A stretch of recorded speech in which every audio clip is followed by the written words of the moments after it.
இவ்வளவு வருஷம் இந்த ஆகார் வந்து பிரயாசப்பட்ட அந்த வீட்டுல அடிமை. அவங்க உள்ள போனோம், வெளியே போனோம். இதான் ஆகாருடைய நிலைமை. துருத்தி தண்ணீர். அவங்க என் பிரயாசத்துக்கும் பலன் இல்ல. இருந்த வாசல் இதெல்லாம் நினைச்சு இந்த ஆகார் ஆளவே இல்லை. இவளுக்கு என்ன நம்பிக்கை இருக்கு தெரியுமா? இந்த துருத்தியில் இருக்கிற தண்ணீர் செலவழிகிறதுக்கு முன்னமே ஏதாவது ஒரு வழி திறக்கும். இதான் அவருடைய நம்பிக்கை. ஒரு கையில துருத்தி இருக்கு, துருத்தியில் ஒரு கையை பிடிச்சிருக்கிறான், இன்னொரு கையை வந்து பிள்ளை மேல பிடிச்சிருக்கிறான். அது வரைக்கும் நீங்க பைபிள் படிச்சீங்கன்னா தெரியும், துருத்தியில் இருந்த தண்ணீர் செலவழிந்த பின்பு என்று 15வது வசனத்தில் சொல்லப்பட்டிருக்கிறது. அது செலவழிகிறது வரைக்கும் அவ அழல. செலவழிந்த பின்பு, அதாவது நம்பிக்கைக்கு மிஞ்சின காரியம் அவனை நம்பினா பாருங்க, அதுக்கு மிஞ்சின காரியம் அவனுக்கு நடந்துச்சு. அதனாலதான் அவனுடைய எக்ஸ்பெக்டேஷன் எல்லாமே இல்லைன்னு வரும்போது அவனுக்கு அதான் அழுத்தம்.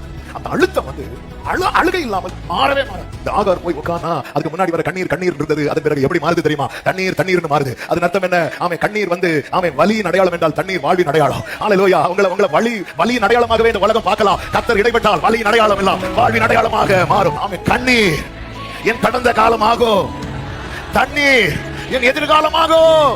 சத்தமா ஆமென் சொல்லுங்க பார்க்கலாம்.